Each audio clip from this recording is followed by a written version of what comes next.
Thank you all for joining us. You know, we have over 7 hours of content with these little vignettes, and all you have to do is go to our YouTube channel and you can see them all. Or go to duluthtrains.com/video tours, and there you can get them all in order.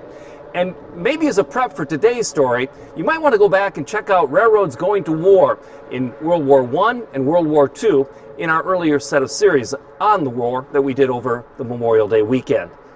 This is actually a war relic from World War II, a very important diesel locomotive in the collection of the Lake Superior Railroad Museum because it was part of the war effort that changed the world forever. Come on up in the cab, I'll tell you the rest of the story.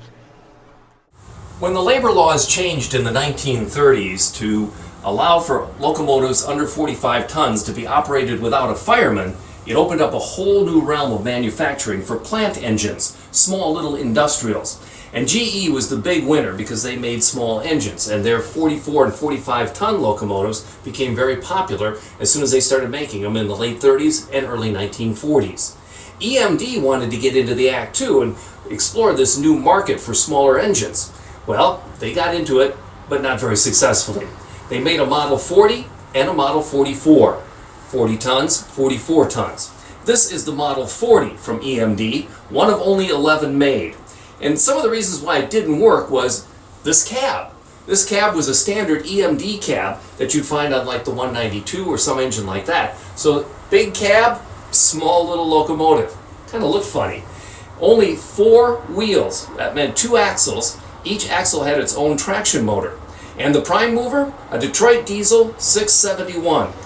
300 horsepower, 150 in the front, 150 in the rear. Diesel electric locomotive made for switching. Now let me tell you about the most interesting part of this story. The history of this particular model, the Model 40 1309, and how it helped win World War II.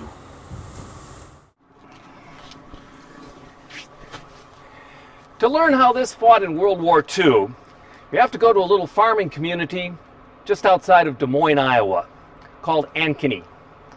Back before the start of the war, there were 779 people in Ankeny. There was a school there, had only 13 teachers. And then one day in 1941, the Army came to town. With 10 days notice, they bought up every farm field they could just outside of Ankeny. And then they started to build an incredible plant to make munitions under the Lend-Lease program in World War II. It was called the Des Moines Ordnance Plant. And 4 of these engines were purchased by the company that built it, and one of them went to Des Moines to work in the plant. That plant made 30 and 50 caliber bullets for the war effort. At one time, it employed 19,000 people.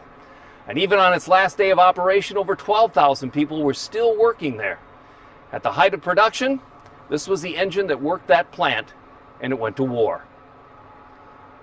It was a great story. The plant no longer exists. It was torn down. What's left of it is a John Deere manufacturing plant outside of Des Moines. But this engine still exists. And of the 11 built, there's actually 2 others. One in a junkyard, and one in this museum out in York, Pennsylvania. The York County Historical Society has it, and it's quite an honor for them. For us, it's a work in progress. After serving the United States Army in the ordnance plant outside of Des Moines, it was sold to both a cement company and a coal yard.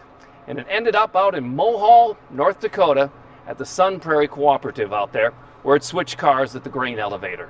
They graciously donated it to the Lake Superior Railroad Museum, and to answer your question, one of the 2 engines still works.